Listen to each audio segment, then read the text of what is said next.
Okay. I don't know how many days in a row I've managed to do this, but I don't know. I guess after 30 it becomes a routine, and then it just happens all the time. So, Storm King's Thunder is almost over. It is almost over. It is both a very long and a very short campaign, depending on how you decide to run it. For me, I'm running it until the written story is over, and then unfortunately I'm just going to have to stop, because I just got too much going on right now to take it into the high levels. But there is a lot of very useful material available for that purpose on like DM's Guild and things like that. A lot of people in the fan community have written add-ons and suggestions on how to carry the game into the mid-teens, late teens, and even all the way to 20 if you are up for that sort of challenge. Speaking of the 20s, last session was pretty bananas. This is Slarkrithel, the toughest living Kraken in Forgotten Realms, I guess, or at least the toughest one that's awake right now. There's a boat under there. He's pretty big. Here's a normal-sized person. Yeah, it's pretty crazy. One of the things I like about Virtual Tabletop is you can scale anything to any size. So, like, finding a miniature this big IRL for one fight, I mean, I would have had to probably do some, like, paper mache or pay an ass load of money for, like, a mega 3D print or something like that. I doubt I would try to sculpt it. That's just too much clay, too much time. Or we hire, like, a toddler, I guess, to wear a costume, run around on the table, knocking over the miniatures. These are all things that could have worked. Anyways, what is left for these guys? Alright, so huge spoilers for the rest of the campaign. Next up, they take their new friend, King Hecaton, who they were pretty sass-mouthed with. They were pretty sass-mouthed with this guy. But we take, they're going to take him back home, which is where we left off. It's back in the lower levels of the Maelstrom. So, somewhere around here. There we go. Look at how small everybody is, because it's a giant map. Here we go. Yeah, so King Hecaton and his daughter are reunited, and he's going to get filled in on everything that's going on. He's going to catch his breath. The party's going to be encouraged to catch their breath. They're going to be celebrated as heroes. They're going to be rewarded with some loots, I guess, from the king's personal armory, treasury, whatever. This campaign uses a steroids ending. Now, a lot of people don't like a steroids ending, but I'm here to tell you that the steroids ending for Storm King's Thunder is so damn cool that I am 100% down for it. So, their buddy Harshnag, they thought he died, but he lived, right? So, he's here. Everybody's happy about that. The king is here, and the king is mad. And he's going to find out that Iymrith, this ancient blue dragon, she done screwed over him, his family, and all the different giant clans in the north, had his wife murdered, the whole deal. When he is done processing all this shit, which will probably take like an hour, maybe even 90 minutes of role-playing, he is going to take some time to think. And then he is going to muster his greatest warriors, and he's going to use his magic teleportation chamber, and he's going to airdrop himself and those warriors right outside Iymrith's house, because obviously she's super powerful and rich, so she has like forbearance and Leomund's private sanctum and all that kind of shit, keeping people from teleporting into her house. So he's going to basically show up on her front step and be like, bitch, it's time to throw down. Now, he's level 20, he's CR 20 something, right? And Harshnag is a frost giant fighter, he's very strong.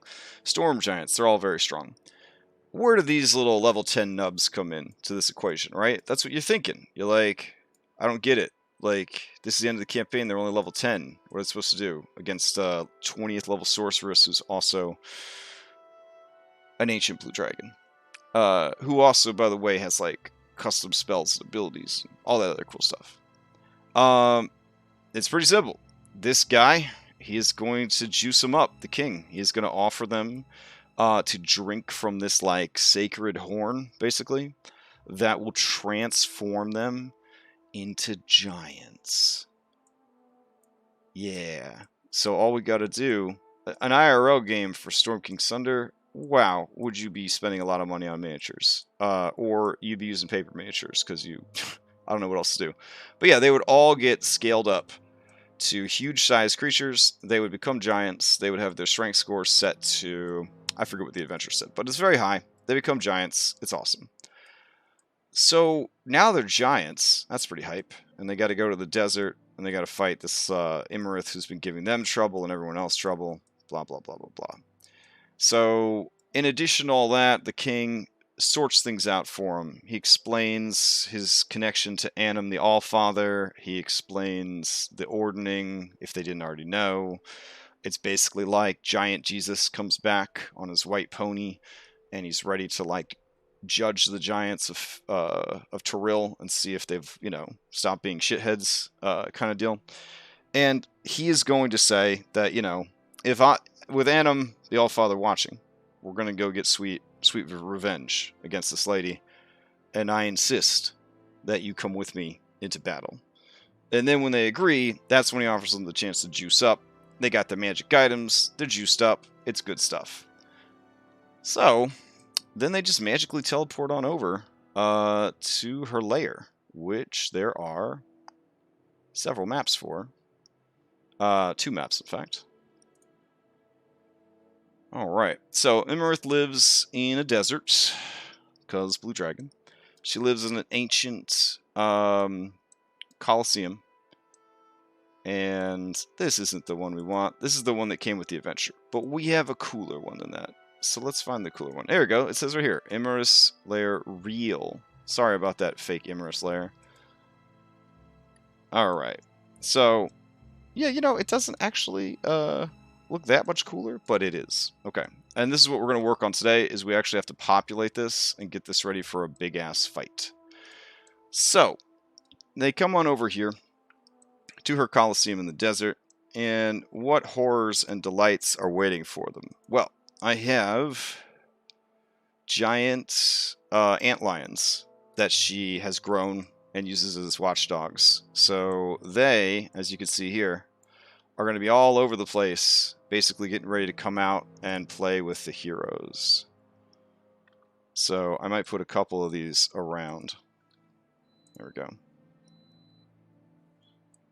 Oh, that's the wrong one. There we go. Shrink it down. And let's make it a... Oh, it is a drawing already. Cool. I've been using other programs lately. Hashtag unfaithful, I guess. And, man. I'm looking forward to... Yeah, antlions are super cool. And these particular antlions are pretty nasty. They came with a Shizupiku map pack, basically, where they were like, we even made up some monsters for this thing. And they are pretty nasty. Nasty enough that even if you were a giant, they would still give you a little bit of trouble. So they're like CR12. They can burrow out of the ground, surprise attack, and sure footing, all that good stuff. Snappy jaws, throw sand at you to blind you and knock you down. Good stuff. Alright, so she also has these gargoyles. These sandy gargoyles, which are pretty cool. And they're little guys. They're not anything fancy. But they will basically animate all over the place. Like, just kind of rise up out of the sand and the sandstone. So that's a whole thing. I don't think they have special stats, though. I think they're just regular gargoyles. But that's okay. So let's see. Let's go ahead and set this guy up so we could dupe him a bunch of times.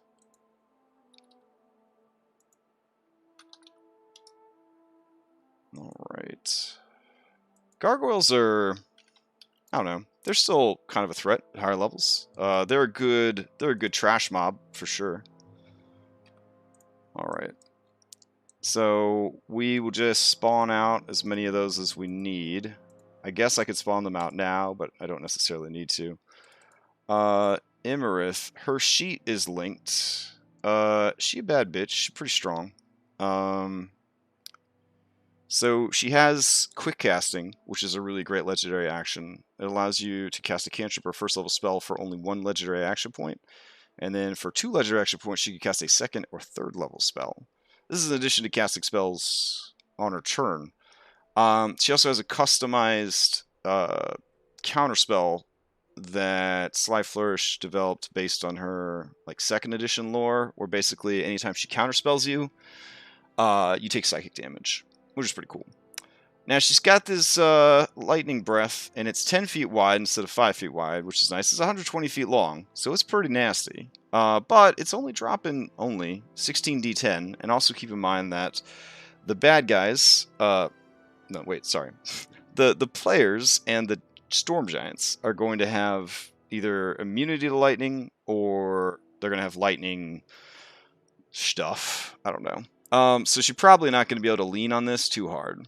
But she does have this Force Burn, which is another one of her signature moves. This is basically like a ridiculous magic missile. And when I say ridiculous, she fires 3 beams up to 100 feet, and choose a single creature for all 3 or split them up among 3 creatures. She makes a spell attack against them, and each one does 20d6 points of damage and drains spell slots. Yeah, that's kind of hype. She's also enchanted her scales to be the same as Scales of the Archmagi, which is pretty nuts. So once per day, she can just cast a free counterspell, Detect Magic, Ice Storm, Stone Shape, Teleport. The DC of her spells and attacks goes up by 2. Yeah, oh yeah, Super Scorching Ray. Good call, good call. It's like an ultimate Scorching Ray. Which hadn't been invented yet when she invented the spell. I don't think there was a Scorching Ray back in 2nd edition, but this girl's from 2nd edition. Also, she can use Stone Shape to make gargoyles. So she can just like, blam, make more gargoyles, as many as she needs, whenever she needs them. She's also got a Ring of Mind Shielding. Not sure how handy that's going to be, but that's part of how she was able to, do all the stuff that she did. She is got the Warcaster feat, which I know feats on monsters is kind of like but she is a spellcaster and a final boss, so we're going to give her Warcaster. Let's see. Then she's got your standard basic bitch, wing attack, tail attack, detect, which ain't nothing to write home about. Her real thing is, of course, having all this here magic. You'll notice that her spell list is not very well developed. Anytime I run a high-level spellcaster, I just make up the spell list as it go. I might have a couple of spells in mind, but I like to have the flexibility that... See, I don't have, in real life, an 18 or higher intelligence like enemy spellcasters do. So, like, I don't know what to bring. I don't always know what to bring. But, yeah. So she leaned pretty hard on mass polymorph the last time they fought her. She basically polymorphed everybody and just escaped, which was kind of cool. Let's see. Yeah, so she gets called out, and then basically she comes out because she can't stand not knowing. So she comes out to see Hecaton and crew, and that's when, let's go back to Maelstrom and grab some of these peeps. Now we could try to pull like favored daughter wants to go and fight alongside father kind of thing, because the way the adventure is written is that the daughter will, if Hecaton is killed by the Kraken during the escape, like if players are dumb enough to stay and try to fight the Kraken, and the Kraken kills the king, she will go in the king's place to get revenge on Iymrith. So they have like a fail condition, which is kind of cool. So it'd be kind of cool to do that, but I think he's going to pull some biz like, stay here, if something happens to me and I don't come back, the people will need you, blah, blah, blah, blah, blah. Besides, they already have like the 6 of them, plus Ias, plus Harshnag. So it's going to be a pretty beefy time anyways. So we'll go ahead and we'll grab some storm giants and the party, and we'll take them over to the new map. Yeah, that works. Okay. I hope the copy and paste worked. I hate going to a page, copying it, and then having to go back for it. Alright. Did everybody make it? Everybody made it. Cool. Alright, and this map is actually a normal size, so I can scale everybody back up to their normal sizes. Or in the case of the heroes, they're going to come over huge. Which is why it's so important to have the gargoyles there to be normal size, because then they can realize how big they are, right? So what I'm also going to do is I'm going to add some mobs here that are very small. I'm going to add some desert kobolds and some desert Yuan-ti that work for Iymrith. Alright, dope. Dope, dope, dope. And Salem actually has a new mini. So let me grab his new mini. Because when he gets the giant magic turned on him, it'd be kind of cool for her to show up. I guess if shit goes real south, we could go with the whole Theoden Eowyn thing where like a masked storm giant shows up and just like saves the day. I think I even have the perfect miniature for that. So let me see. Yep, here we go. This will be like a mysterious storm giant champion that is secretly the princess. There we go. Boom. Feminism. We've got it covered. All right. So I'm gonna have the. There we go. Oh, they're bigger than their giant friends. Let me scale them up. There we go. I'm gonna have a bunch of these giants, and they're just gonna be basic bitch NPC giants, and they're gonna fight an assload of other stuff that is here. Iymrith has many children, and more than likely, she has gathered her children to keep her safe during all this. So I'm basically going to be creating the illusion that there are other battles happening off camera, right? Like, and we're going to be focusing on the battle that happens here against Iymrith. So that's what we're going to do here. All right, and we'll put them in. We'll put them in a nice, cool circle to pour it into. There we go.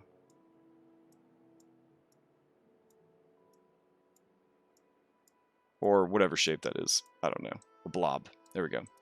So I need more of these guys, obviously, because he's bringing all his peeps. There we go. And we'll have some start here so that I can show that they're getting killed by antlions. That'll be cool. So we need some smaller blue dragons that are here to help.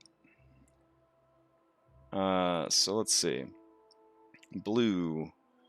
Blue. Do I have any other blue dragons? Boy, that'd be embarrassing.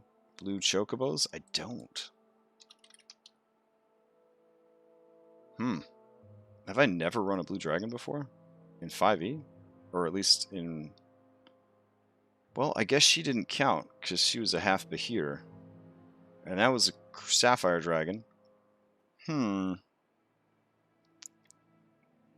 It's a lot of dragons, but I am not seeing another blue dragon. Alright. Well, I gotta grab some blue dragons then before, I guess before Friday. So her two offspring will be here, and they will sort of handle things with their own forces. So, what other forces are we talking about? We got to get those desert kobolds. I've been meaning to make these desert kobolds since February 26th when I saw the adorable artwork for them, and I was like, that needs to happen. So, let's go grab those. Look at that. Look at it! Yes. is an adorable creature. So the reason again that I want kobolds is they're giants. I want them to feel super big, super duper big. Enough that's gonna make you feel super big, like just automatically killing dudes by like stepping into their space. All right, there we go. Adorable.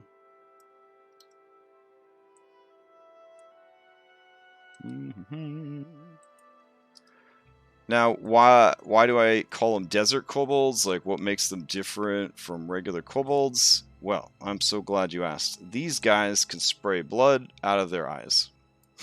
That's what makes them different. Will that ability affect a giant? I don't know. Probably not. But it'll be pretty funny if they try to do it. So. Alright. Get that going. There we go. Desert kobolds in the can.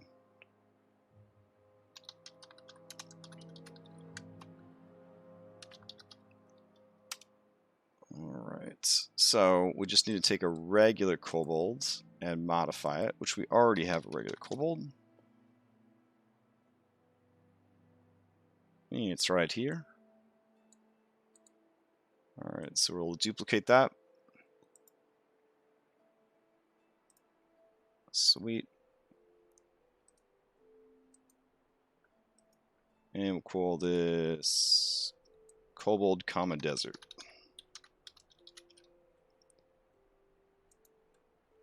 Alrighty. And let's see. There we go. And we'll remove that because we got to register a new one after we're done with this. Let's see.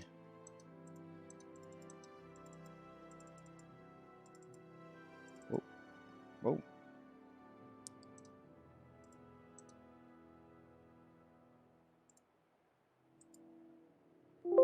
Nope, that's not working. Alright. So, did it ever upload? I guess not. Okay. Why would it upload? That's crazy. Let's scroll. It did upload, it just didn't apply itself to the character sheet. Okay.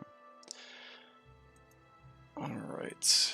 So what makes this kobold different than a normal kobold? We don't want to spend too much time on it. Basically, I gave it a a reaction ability called reflexive bleeding. So I'm just going to tick on has reaction. I'm going to go down here and I'm going to paste in the ability. So, desert kobolds can shoot their own blooded enemies when feeling threatened. When a creature makes a melee attack against you, against them, they... Oh my god. They're writing it like you're playing as this thing. They can use their... or its, whichever. Reaction to spray blood from their eyes at the enemy in self-defense. Yikes. Giving them disadvantage on the attack against you. Okay.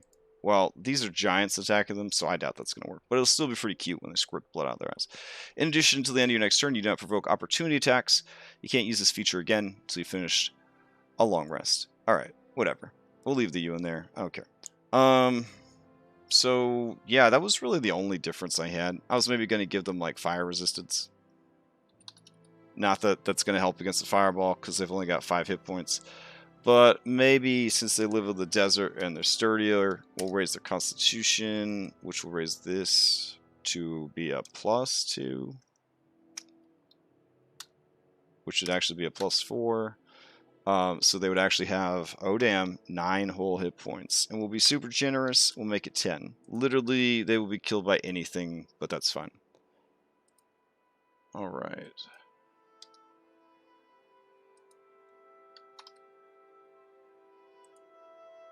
So, now we have Desert Kobold. drag them out. We'll link it up. Let's see, 10, 10, and then whatever it's supposed to have for that. Cool. And I guess we'll register it. Yeah. They... I don't know. I wanted them to have that ability. So that's... This email to myself is from February 26th, before the world fell apart. And I want to honor my past self by having lots and lots of kobolds rise up out of the sand, stream out of these little doors, the whole deal. So I'll put them here with the gargoyle. We're good to go.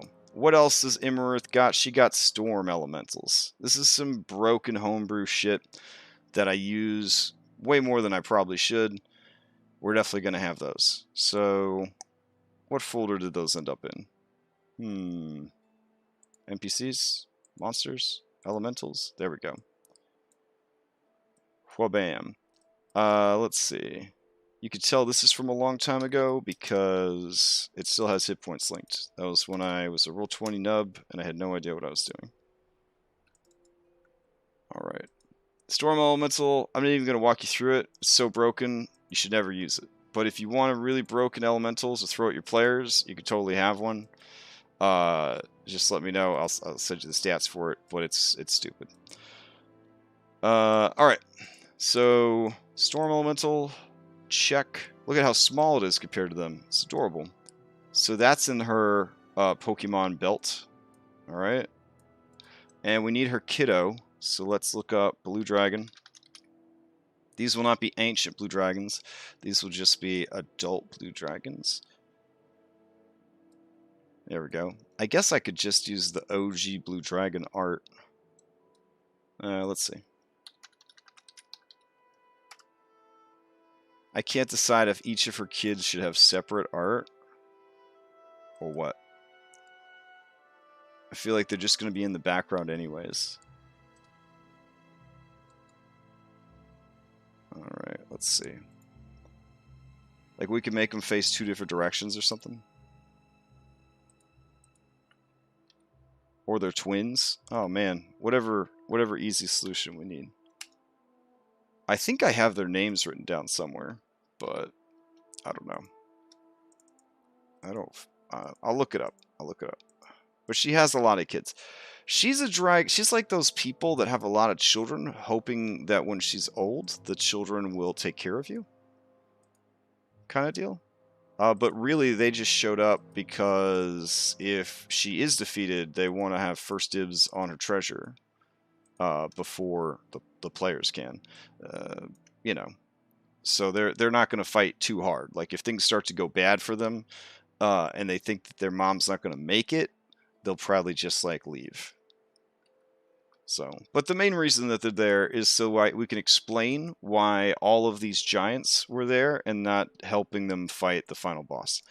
Because for some reason, players would be like salty that someone else didn't do all the fighting for them.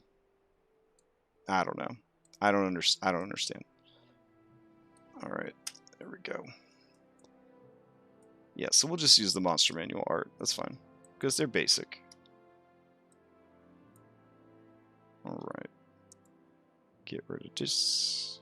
There we go. Bam. Now we got Blue Dragon. Looks a little weird. That's fine.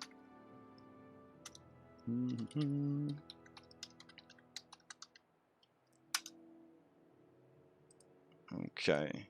I mean, they're still huge, which is impressive. Let me drag these guys in. Yesterday, I went to drag something in and had like a weird video card issue. I don't know. It was really weird. Like everything I dragged in just got frozen on the screen. I had to restart the whole computer. There we go. Alright. So, for now, I don't remember their names, so we're just going to call them Timmy and Tommy. You know, like Tom Nook's nephews or whatever. Blue Guardrake. That'd be kind of cool. I don't know. I don't know how much of a circus I want this to be. Come on, brain. Dragon. Oh, adults. That's what it's under. Adult blue. Got it. Alright. And what are your HPs? 225. So you could last maybe 2 rounds against a bunch of giants who are immune to your breath weapon and your added damage. Cool. And 19 armor class, which I think storm giants are like plus 14 or plus 16 on their attack rolls. This isn't going to go too well for them. That's why we have all this shit. It's going to be bananas. It's going to be bananas. Alright. So we can get rid of the OG, because the map's going to be pretty crowded anyways. And we got Timmy and Tommy, her 2 little kids. Sweet. I feel like they don't really need to know the names, but I do have them in my notes if I'm required to remember them. Alright. So Timmy and Tommy, they're going to burrow up out of the sand with their legion of dudes. And then they got their legion of dudes. Iymrith got her own thing. We got storm elementals. Another flavor I wanted to add was a crystal elemental, or a mineral elemental, which would be kind of cool. And I actually saw on Reddit just this afternoon, which is what made me think about it. Somebody is working his way through stat blocking all the para and quasi elementals. So that'd be kind of cool. So let me go grab that real quick. And this will actually, all this work isn't just for this one fight. This is like a three-part play, this fight. So it's not a total waste of our time to have a bunch of extra stuff here. This dragon is not so dumb that she's gonna like roll out and be like, well, you're here. I guess you could kick on my butt. That's not what's gonna happen. I think she's got a contingency and a bunch of other spells that will help her out. So, let's see. Back again with more elemental work. Alright, cool. This time, quasi-elementals. Balancing and flavor help appreciated. No worries, bro. They're great, I'm sure. Alright. So what we're going to be after is this mineral elemental. Right? It looks pretty cool. I wish I didn't have to retype all this, but such is life. Maybe in his post he has the words? Nope. Nope. It's not a very accessible post, bro. Okay, that's fine. Let's see. What's the sauce boss have? Oh, he's got a spicy 18+ account. I should probably look at it in a different window just in case. Yep, custom grappling hook is pretty spicy.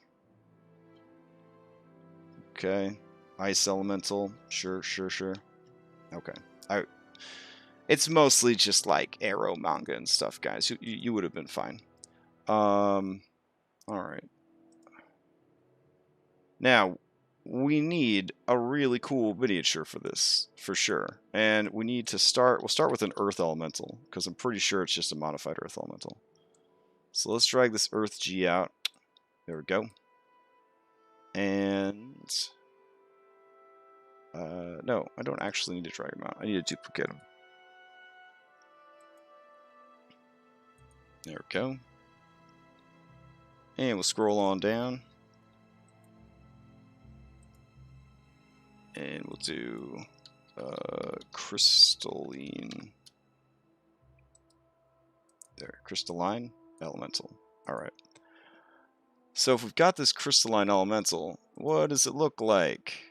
Well, I already modified a shard golem from 4th edition to look absolutely fabulous. Let's see. There he is.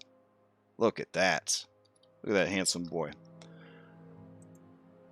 Alright, so let's see. Get rid of that. And then we'll give him a fancy background. Which I really need to update that storm one to have a fancier background too, but you know, whatever. Let's see. Like that might work.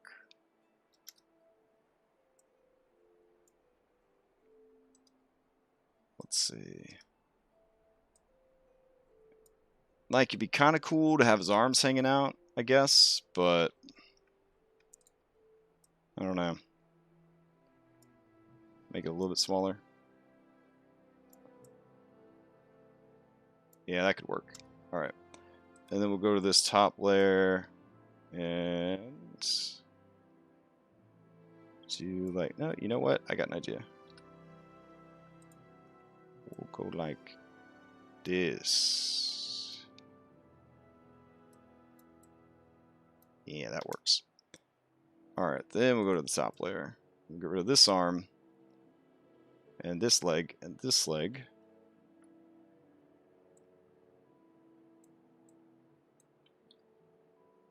There we go. And then he's got one meaty fist that's kind of coming out of his measure. Sweet. Sort of in a wanking off gesture. Yeah, whatever. Alright. Elemental. Crystal. Crystal. There we go. So that's ready to go. Let's see.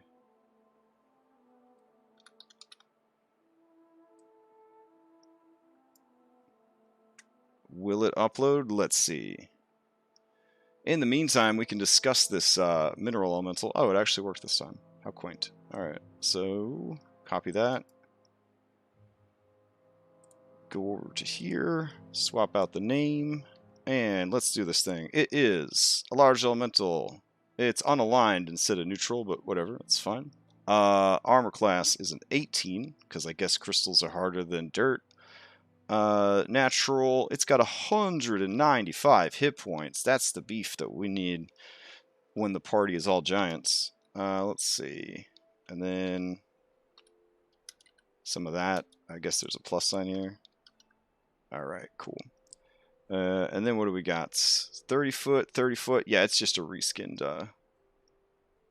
Well, it's faster. That's cool. It's beefier. It's hella smart. Oh, probably because psionics go off of crystals, so they probably wanted to at least do a nod to that. I mean, if they really wanted to go all out, they could give it like a really good intelligence saving throw. That'd be kind of neat, but to show it's kind of resistant to psychic. Oh well. Let's see. Does it have any skills? It does not. So we just jump down to this section. Is it vulnerable to anything? No. It could be. I mean, Thunder definitely seems like a good candidate for crystals. Sure. We'll make it. We'll make it Thunder. Okay. And then we will say it's resistant to bludgeoning, slashing. Oh, just bludgeoning and slashing because it's a crystal. Okay, that's kind of cool. Oh, sorry. Bludgeoning and slashing. Why would piercing? Oh, it's immune to piercing. Okay. That's cool.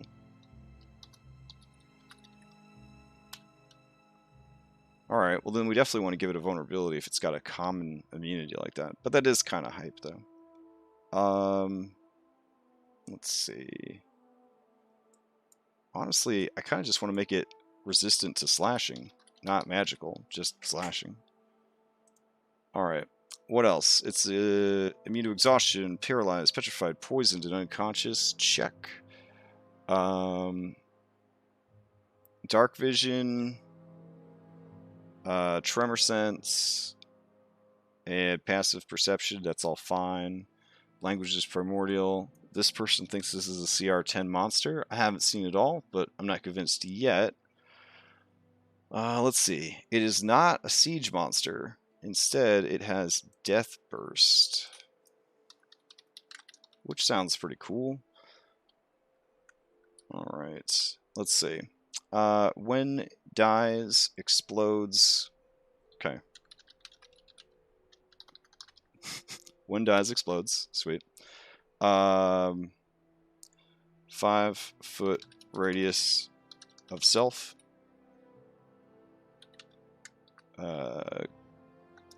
Dex DC 14. Oh wow, it's really. Why are we even bothering? Take 2d4 piercing damage? Jesus Christ. Alright. One explodes in 10-foot radius of self. Okay. 2d8 piercing and 1d8 psychic. Because, you know, psionics. There we go.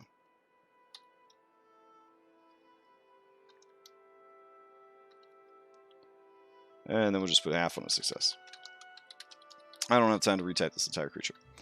Alright, and it's got elemental earth glide. That makes sense, so it'll rise up out of the sand. What do we got here? It can make 2 slam attacks. And what are the slam attacks? They are a plus 10. And then 5-foot range. Oh, this says 10-foot range. Wonder why they give it such short, stubby arms. Kind of weird. My artwork, it has long arms. We'll give it 10-foot range. Let's see.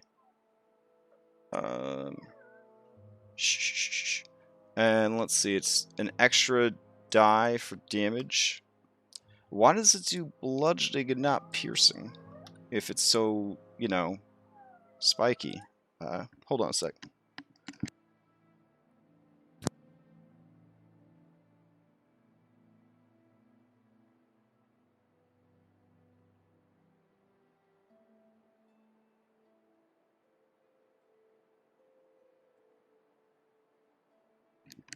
Alright, we had a sad puglet we had to get rid of. So let's do 1d8 piercing.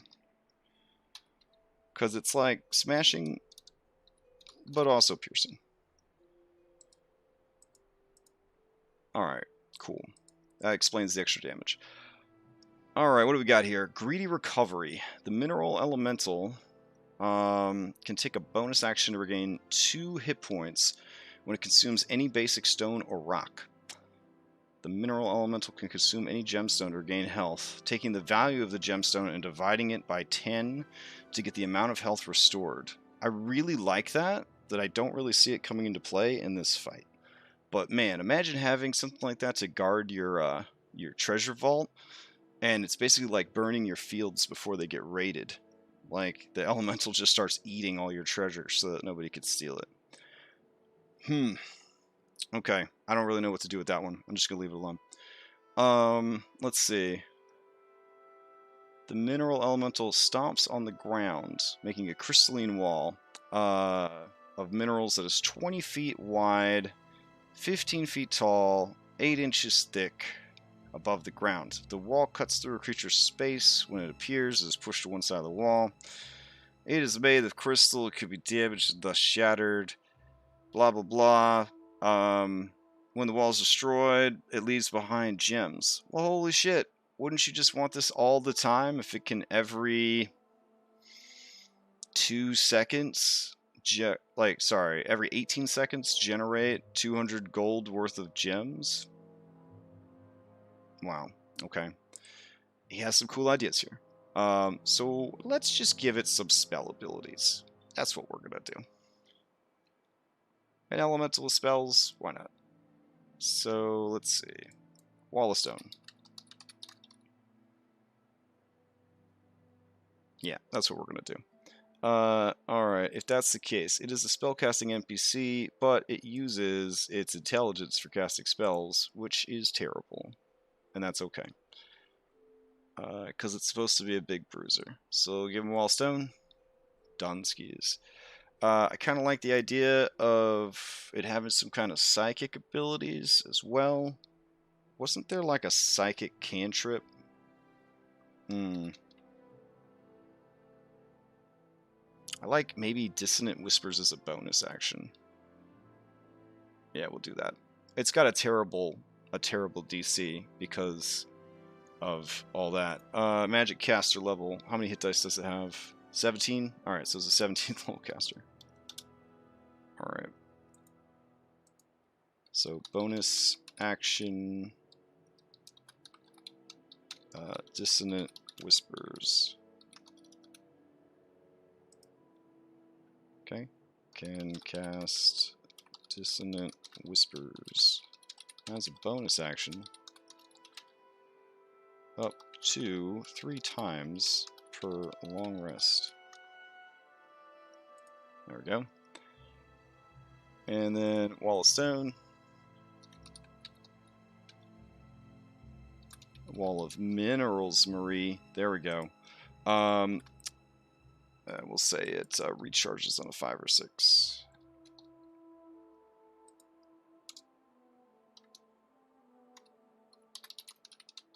Alright. Can summon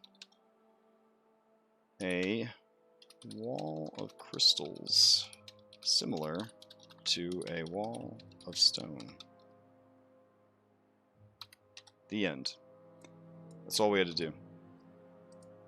Alright, anything else this creature does? Jesus. Crystal spears. This mineral elemental slams the ground, invoking spears of minerals and crystals that erupt from the earth. The mineral elemental causes 4 spears to erupt. Each spear hits a different or the same creature of their choice within 90 feet. A creature must be targeted, makes a DC 14 saving throw for each spear it is targeted with. On a failure, the targeted creature takes 1d12 plus 5 piercing damage. On a success, no damage is taken. Alright, we're just going to do Crystal Spire. And it'll be a ranged attack. And it will only be at a plus 6. No, it's a thrown weapon, so it'll be a plus 10. And it will have a range of 90 feet. And we'll let it mix and match. So it'll just make 2 attacks. So it can either launch crystalline spikes at you, or it could slam you. But the crystalline spike will do 1d12 plus 5 piercing. And that's it, because it's not supposed to favor its ranged attacks. There we go. Simplified that 2-paragraph ability into one thing. Cool. Mind Sliver. Yeah, that would be good. What does Synaptic Static do?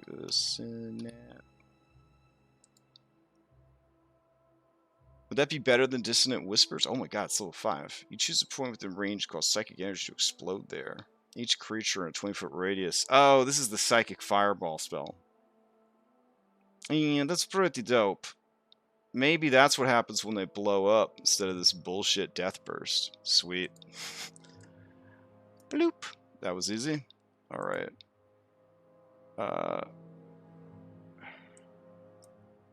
When the elemental dies, as a reaction, it casts. And we'll make it cast, I guess, because, you know, get those counter spells out there. Synaptic Static. Targeted on itself. Sweet. Alright. Maybe we should give him a little bit of a bonus to his spellcaster. There we go. Hehe. Alright. Good stuff. So, now we have this crystalline dude. Let's get him linked up to this miniature. Maybe this guy can make an appearance in some other campaigns. I don't know. Pretty fun. Let's see. He's going to be all the way down at the bottom. There he is. Hanging out with the Force Elemental. Alright.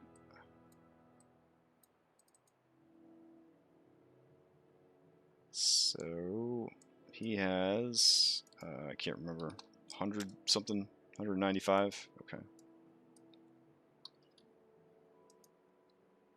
And I said, what if this was in your horde? I definitely think a couple of these will be in our horde. That seems like a strong flex to be like, yeah, I'll destroy my own stuff. I don't give a shit.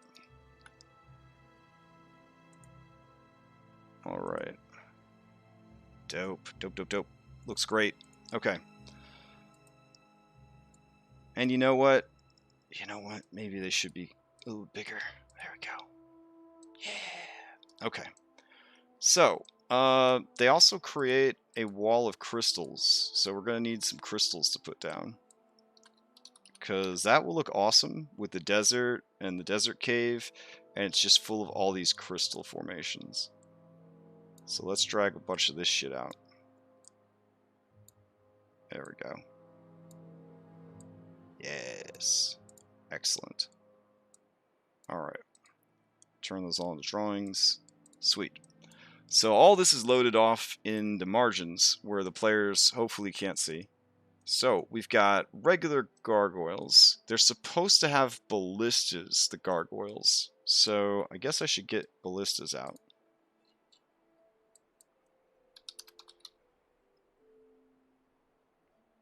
Let's see. Maybe there's 2 L's on ballista. Spelling's so hard. Oh, yeah, there they are. We'll just go heavy ballistas, because, you know, we got some giants to deal with. Alright.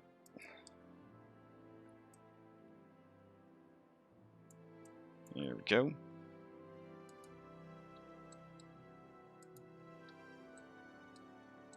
Because, I mean, she's been pissing off giants. I feel like she... I mean, this is actually in the adventure that there's ballistas.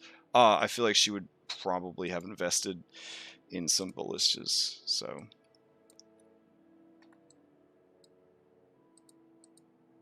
Alright. I can't wait for someone to grab one and try to use it as a crossbow, which they will be allowed to do because they are giants, and it'll be amazing.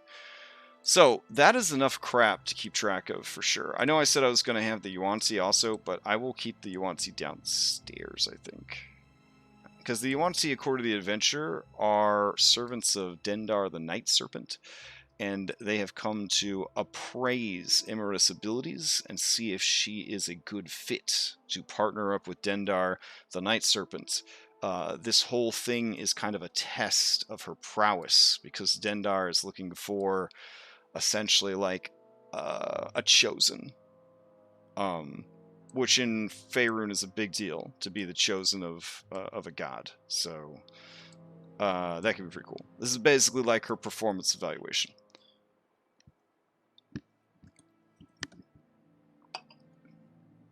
Right, they're the kobolds of the fight, so then what the hell are the kobolds? You know what I mean? Like, look at how small these kobolds are. They got 10 hit points. And they're going to try their best, damn it. They're going to try their best. But they're very small. Alright. So, lots of fun stuff here. Let's grab everybody that we just brought out here. Everybody. Yeah, I mean everybody. Yeah, we'll grab all this shit. And... no. We will go down below. Because when she gets to like 2/3 of her health, or if you want to really get ballsy, like half of her health, that's when her contingency spell clicks in, and she just, poof, disappears. So it's very important playing her to keep track of Salem, because Salem can counterspell. So, and she knows Salem can counterspell because this guy right here is constantly allowing her to scry on the party, and she knows the party really well by now, so she just scries on them all the damn time. So she knows that Salem is essentially like the weak, not the weak link, the strong defense against her stuff. And she would love for him to counterspell her, so she can counterspell him, so that she could blow him up with her special counterspell ability. But more than likely, she's going to focus fire him so that she can contingency out of there if she needs to. Alright, so where is she contingency spelling to? Great question. Her lair. Now, officially, she lives in an underground city, and you could run that as like this huge, like 7-week-long dungeon if you wanted to. None of that's included in the published adventure. Like that. There is a below ground map for the published adventure. This is the one that I came up with. And then this is the one that is provided to you. That's what you get. There you go. Yup. Now, I stand by. Storm King Thunder has some of the better maps and the better production value of any of the adventures that they've done, in my opinion. I think it's one of their best adventures of all the published adventures. That being said, in the lore, she lives at the heart of this city that sunk beneath the sand, and this is all we get for that. In that way, I'm kind of thankful because I wasn't looking forward to running an entire underground city. So yeah. And you could always narrate a bit like, "Oh, you're so big and strong, everything runs away from you because you're giants now," and then you make it to the thing. But yeah, we're gonna go to the map that I made instead, which I did make it bigger. I made there more rooms and stuff like that. And this is essentially a dungeon. So she disappears. She disappears. Now, they are high enough in level that they could do some crazy, wild, magic-y stuff. Ideally, they will go either down the 2 staircases that they won't fit in because they're only sized for medium creatures, or they will go down one of the antlion holes. Inevitably, the antlion hole that they choose will take them to this area that's starred on the map. Alright, so once they're down in here, over here is a pit full of baby antlions. In the adventure, they are baby purple worms, which is a real tease because there's no actual purple worms that are grown-ups. But basically, Iymrith is very ancient, and so she's always like trying out hobbies. And in the published adventure, she's trying to raise purple worms. Like I guess she ordered some off the internet and hatched them, and now she's trying to do them. You know, whatever. So these cuties, these little grubby looking guys, these are the baby antlions. Antlions made more sense. I wanted to have giant antlion monsters, and then I saw that she had a nest of babies, so it all works out. Good stuff. All right. You might have noticed this handsome fella right here. This is a hoard golem. If you have a strong dragon, that dragon should have at least one hoard golem. Hoard golems are amazing. So, Hoard Golem actually lives over here in her fake hoard. That's right. She actually has her hoard buried super duper deep in the earth, entombed in like an iron like vault, nowhere near where she actually lairs, because she's an ancient dragon and she ain't no idiot. Now, those closest to her, she gives instructions how to, bring me back. If this is where my wealth is, blah blah blah blah, that kind of thing. I mean, it's just the way. This is the way of the world. It's just the way of the world. So, does that mean she has no treasure? No. She has like a treasure, but it's certainly not the treasure that would have been amassed by a 800-year-old ancient dragon. So there'll be a good treasure, and we gotta drop that down somewhere. So we're gonna put it in this back corner. It's basically like the fool's gold of dragon hoards. But yeah, this dragon is ancient and crafty and all that jazz. She would definitely have her treasure in many different spots, not just one. No, not all your eggs in one basket. But she would maintain, enough wealth to comfortably sleep on for sure. So let's fill this baby up with treasure. Let's see. There we go. All right. And then we'll just copy all of that treasure and paste that down as well. Just spread it all over the place. Treasure, treasure, treasure. Treasure. Probably should have done this in Photoshop, but whatever. More treasure, sure. I mean, the campaign's going to be over. We'll put like $500,000 coins. That's the kind of chump change that she leaves around so that people think they got all of her treasure. Alright. Because honestly, if you're a 20th level spellcaster, you got a clone somewhere that activates when you die. And then you come back. But we don't want to talk about that because that devalues being an adventurer, Alright. Cool. So let's send all that treasure to the treasure layer. And then I gotta go to the map and send this guy to the back. There we go. Because I accidentally reordered it. Okay. Cool. Alright, then there's this big crystal that just sort of like floats in the middle of the room. I might do that way instead. Yeah. But this like radiates like light and magic and all that jazz. Hoard golem. Oh yeah, look at this bad boy. Is it a real creature? It is. It's been a real creature for many, many editions. Let's see. What do they call it in 5e is the question. There it is. Golem, comma, hoard. There we go.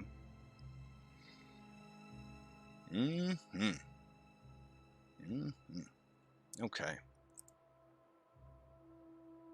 Alright, it's only a CR12. So, let's see. That's fine. That's fine. So we've got that. And then we got those crystal boys. Let's see. Oh, I gotta go out and grab them. That's right. I had grabbed them, and then I got excited working on something else, and then I forgot what I was doing. Okay.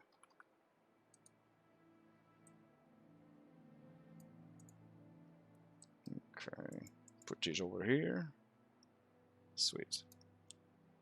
Alright, so in addition to the Horde Golem, we'll have 2 of these crystal elementals appear as well. Now, this map is, I believe, scaled down. Nope. Nope.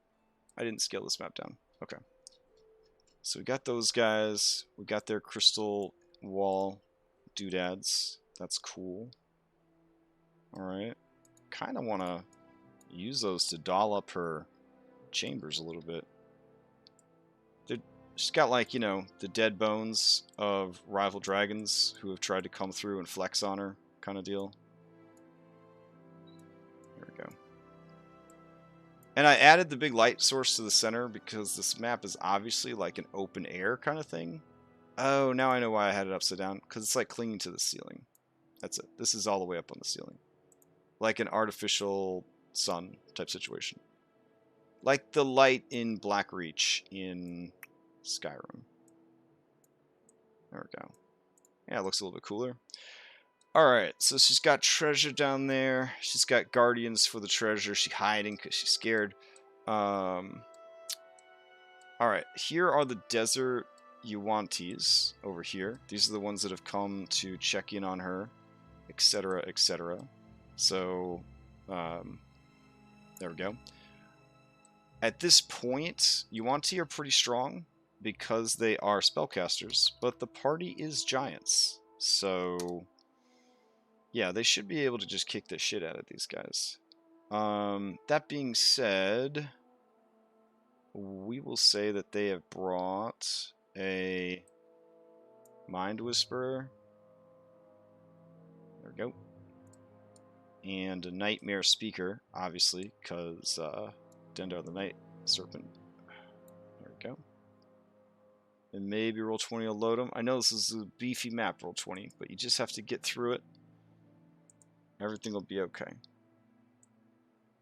Ugh, it is dragon.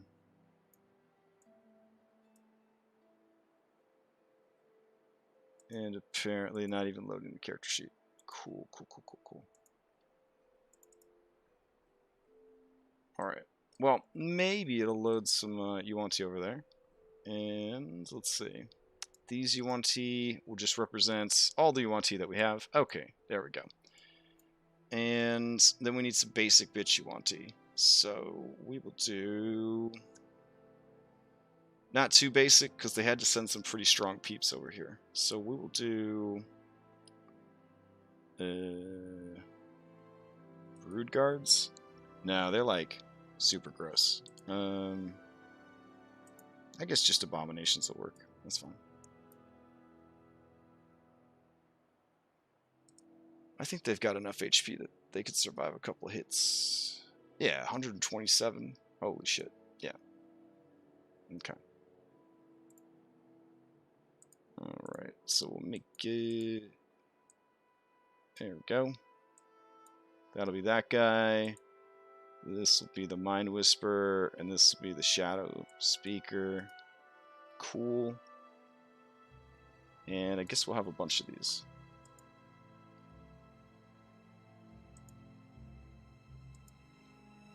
Alright.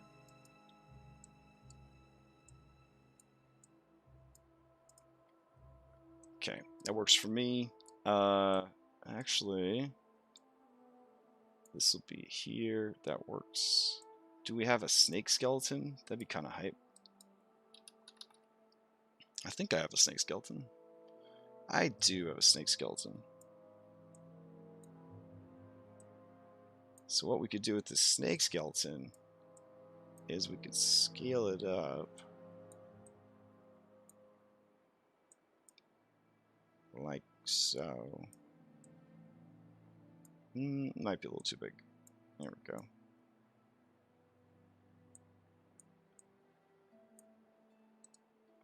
And then I'll send it back to the map layer. Hey, that looks nice. Okay.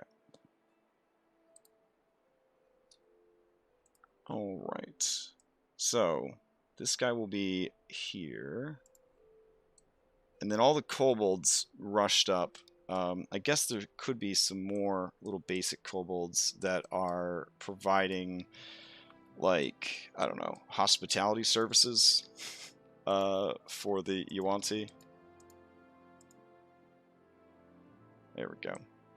And then maybe they guard the babies. Yeah, there we go. And let's see. Where do you come down from upstairs? This is one of the stairs from upstairs. Yoink. Okay. And then this is the other side of the coliseum. Okay. So if that's the case, we definitely need a couple more little kobolds down here. Oh my god, so adorable. They're so tiny. Okay. And yeah, I guess that's it. Gargoyles can spawn anywhere because she has an unlimited supply. Could have an egg burst out of the wall or something. That'd be kind of hype. Or drop down out of the ceiling, which would be cool. Now, there are mummies, so we do need to get some mummy action going on. So, I'm just going to grab the mummies from Hero Quest. Oh, got these lizard folk mummies. Those are pretty spooky. We'll just go with regular mummies. Alright. This guy right here is actually a mummy lord that the cool stick she stole from the giants that controls their magic throne. She actually stuffed it in his coffin with him. So if they try to get it out, he's going to come to life and try to mess him up. Mummy Lord's pretty strong. There we go. And let's see. Then we'll have just some shit mummies over here. Though, I guess the Mummy Lord should look cooler than everybody else. Let me see if I got any other thing we could use for mummy. I really don't use mummies that much.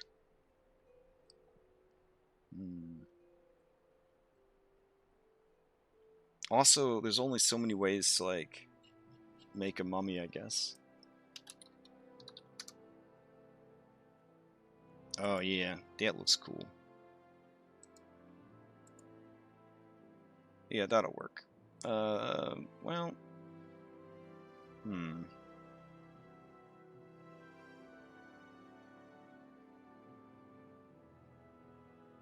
Yeah, that's fine. We'll use this one. Okay. So...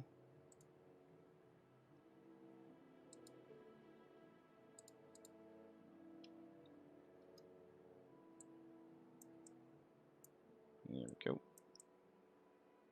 Mummy. Alright. Let's see. I guess we're going to have to stamp tool some additional background real quick. That's a pain in the ass, but whatever.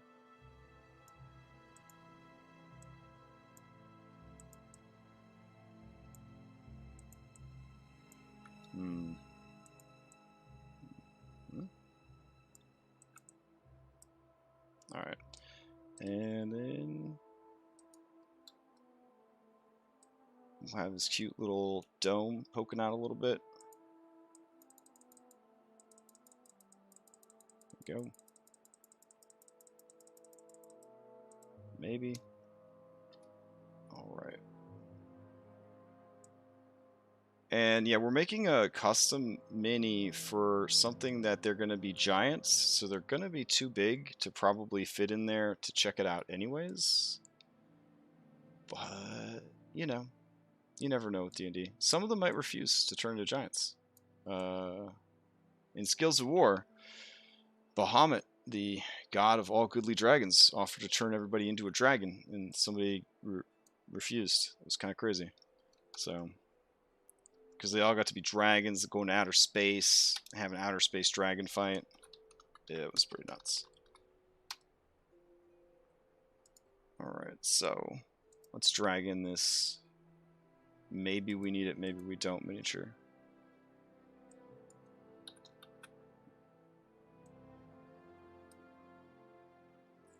Now, given how strong they are, we could probably do venomous mummies, which are way better than regular mummies.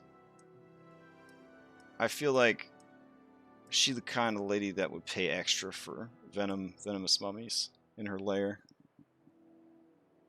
Yeah. Cool. Alright, so we've got guardians, we've got the treasure hoard, we've got the light sources, we've got the peeps that live down there, we've got the encounters per the adventure. Yeah, so basically they pursue her down below. They start following her, or her tracks, or exploring, or whatever. Let's see. I have the option here of collapsing this wall. See, I even put a note there that said blocked. If I wanted them to have to take the long way around and basically fight their way and squeeze their way past all these Yuan-ti. I kind of like that, so I'm going to go ahead and do that real quick. Oh, you know what? I didn't actually dynamically light this map yet. Oh, shit. I knew I forgot something. So yeah, let's do that real quick. Alright. I don't think a bounding box is really going to help in this particular instance, because I'm already stretched pretty thin on how big the map is. So let's just start doing it. Here we go.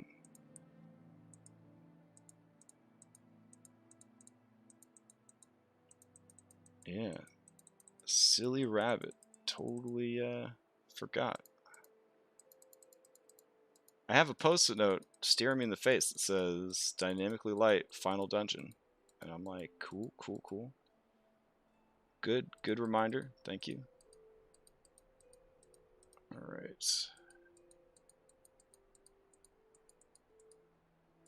We want to definitely leave pieces of the wall there so that if she bursts through the wall or digs into the wall, they kind of know, oh yeah, there was some wall there.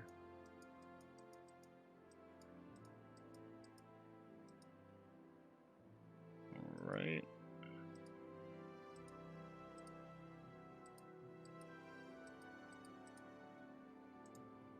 Shouldn't take too long, actually.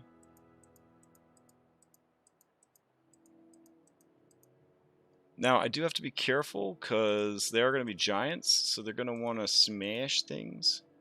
So I have to be sure that if they have the ability to smash things, I don't have to redraw every wall in existence to make up for that.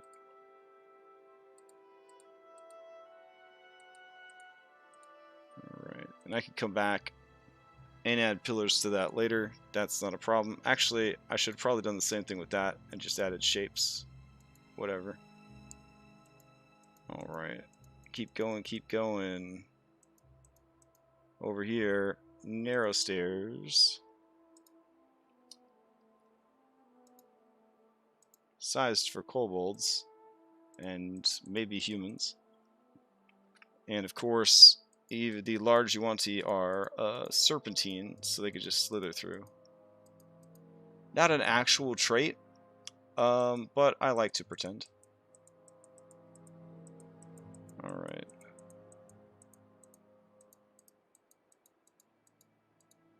Here we go. And here's the pit full of her sweet babies.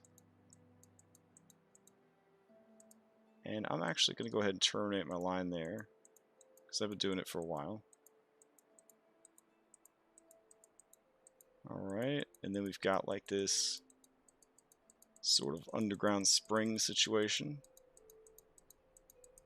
Cool, cool, cool. Alright, I'll terminate it again. Then we got this hallway here. This map was made with a mixture of heroic maps, like several different maps and tile packs. I think this is called like Ravine River tile set or something. But every time I see it, I just remember Monster Hunter World and that one area where you beat the shit out of the Barroth all the time. And that's what the map kind of reminds me of.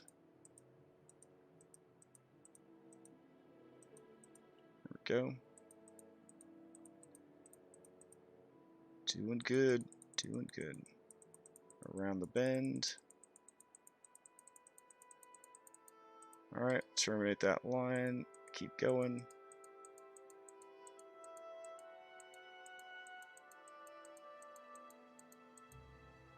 And back through, and over, and there's statues. And of course the statues are great, because they're going to want to smash the statues, because they're going to assume that they are gargoyles.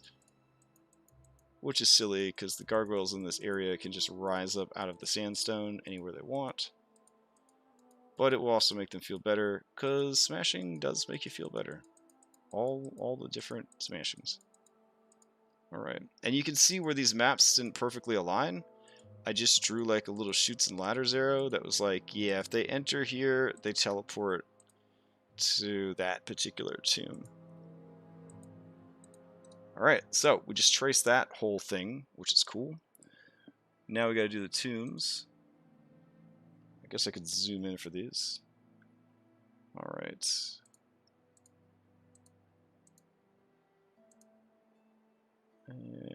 Sure. But yeah, this is a lot to dynamically light, so hopefully I don't forget anything. Let's see. Drag this here. Drag that there. Let's see. This is actually a hidden wall, so we'll just do that. There we go. Okay. And then we go over to this one. Same deal.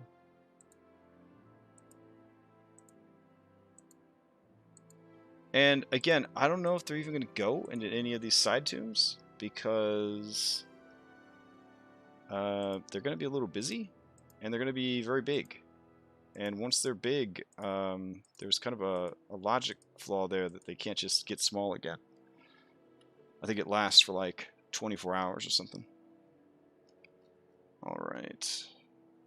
Let's see. So, what's happening here? They're coming down these stairs. Okay, okay. So, we'll just do like this. Nah. Hold on. Alright. Only letting me undo once. That's cool. I love you too, Roll20. Alright. Bring it over here. Bring it down a little. There we go. That gives it more of a sense that it's actually built into the stonework. Alright. What are these weird black things? I just drew these because I wanted to know 100% when I went to dynamically light it that I needed to dynamically light it with that in mind. They're basically visuals for me, so that even after the dynamic lighting, I'm not seeing all this extra biz. So it was a good way to also resolve like a messy sewing together of different maps. Which, honestly, if you were playing this IRL, you'd probably have a dry erase board for this. Or maybe some Dwarven Forge if you had a real money baller group, I guess. So having some gorgeous-ass maps like this, I don't know. Even if the seams don't match together, I'd be pretty happy. If this was the final dungeon of my campaign I was playing in for over a year, for sure. Alright. And I used a combination of rubble and boulders to hide locations on the map tiles that I didn't need. And I made sure to add a bunch as just like ambient, you know, debris, so that it wouldn't seem like every time there's a weird orange boulder, that means that there's an area that you're not supposed to go to. Alright, so the interior, that's good. Alright, we've got a little tomb right here, we got a light. There we go. I gotta keep an eye on the clock though, because I do got a game at 8. Alright, and this tomb is all caved in. There we go. Over to that. Sweet. Let's see. What else? What else? This big tomb, we said we were going to come in with shapes. So let's cheat it with shapes. Sweet. Actually, even better. Sweet. And then, so... This would be a little bit harder to cheat, but whatever. There we go.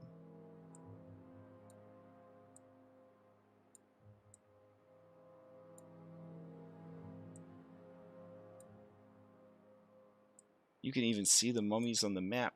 So exciting. Let's see. And then these are circles. There we go.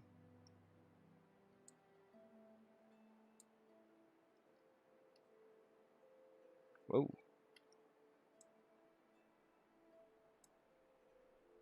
One thing I found out is circles, the circle tool will work with dynamic lighting, but not if you're inside the circle, which was kind of weird to discover. Alright. Pillar, pillar, and pillar. Same over here. Pillar, pillar. Alright. And then smaller pillar. It's good. There we go. Alright. This was fun too, because I had these maps like forever and I never get a chance to use them, because like I never have anything that takes place in like an Egyptian desert type area. So, and the crazy thing is this desert region back in the day actually did worship the real world Egyptian gods. So this is all, I guess, canon, which is kind of cool. But they had a hard time, those Egyptian gods. Eventually, they got their butts kicked. Let's see. But yeah, there was a time when you could just worship like Bast or whatever, or you know, any of the real world Egyptian gods in Forgotten Realms. The whole pantheon was there. So they very much had like pyramids and mummies and all that stuff. It's pretty cool.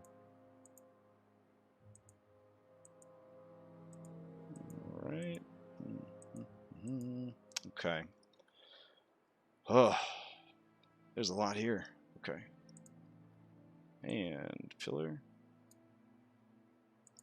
I think we're going pretty quick though. I mean, it's a pretty big ass dungeon complex. This could either take like 30 minutes or like 3 sessions. That's the tricky part about a final dungeon. If they just beeline it to the boss, then it's over. But if they don't, it could take, you know, it could take some time. Let's see. We definitely need these to be a little bit of blockage terrain, because people are going to be like, I'm going to hide behind it for full cover, and cool stuff like that. And then it's going to get blasted and destroyed. We've all been there. We know. There we go. I have another dragon lair I am working on. I don't know if I'm going to need it or not, but I guess it wouldn't hurt to have it.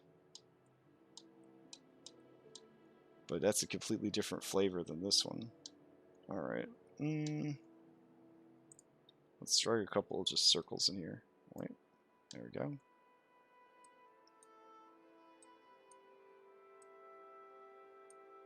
Sweet. Alright. And this chonky boy in the center. Let's do that real quick. And going around. Letting them see the statues so they can smash them. Alright.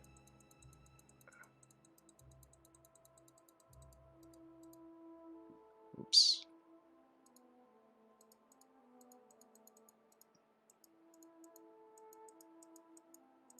Okay. And let's see. Oh. Now we need to finish these last couple pillars and then doors, and then I think it's dynamically lit. It would not hurt for me to take one of the heroes with dynamic lighting turned on and sort of march them around the dungeon. Make sure that I'm not missing anything. I do not have time to do that this evening, but it would be a best practice for sure. Alright, that's looking hype.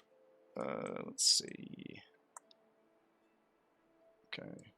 Kind of wish my connecting lines were not also pink. That is a little confusing to my brain, but should be okay. Alright. So let's see. We got to put a door there. That works. There's a door here. There's a door here and here. Okay. Let's see. It's a lot of doors. Definitely don't want you to go in there. Oh yeah, I was gonna bust this up so they would not go this way.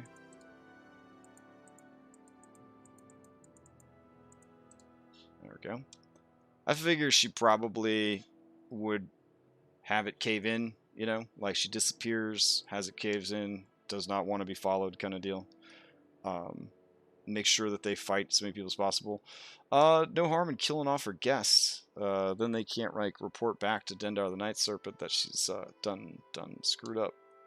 So let's see. Are there any other doors that I'm missing? That's a secret door. It's already been taken care of. Okay, here we go. Door. And door and door. Okay.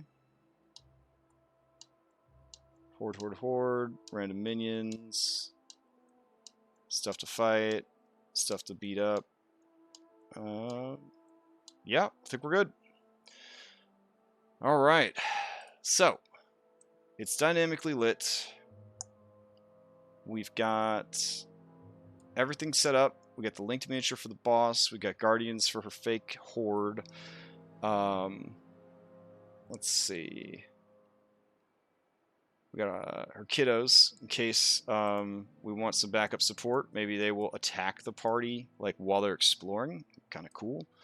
Like they fled from the battle against the giants up top. That's the problem with fighting things that can burrow in a desert. They're just going to go under the sand and stop fighting you. Elementals if needed. Okay. Yeah. All right. I think it's good. Whew. Okay. I'm going to go grab something to eat, and then I'll be back in 30 minutes playing some Skull and Shackles. We took last week off, so very excited to get back to it. It's going to be a lot of Legends of Zelda inspired dungeon crawling, boss fighting kind of stuff. So if you're interested in any of that, I'll be hosting the channel on my channel, and you can kind of stay here or go there, whatever you want to do. All right, hope everybody has a good evening, and I'll see you later.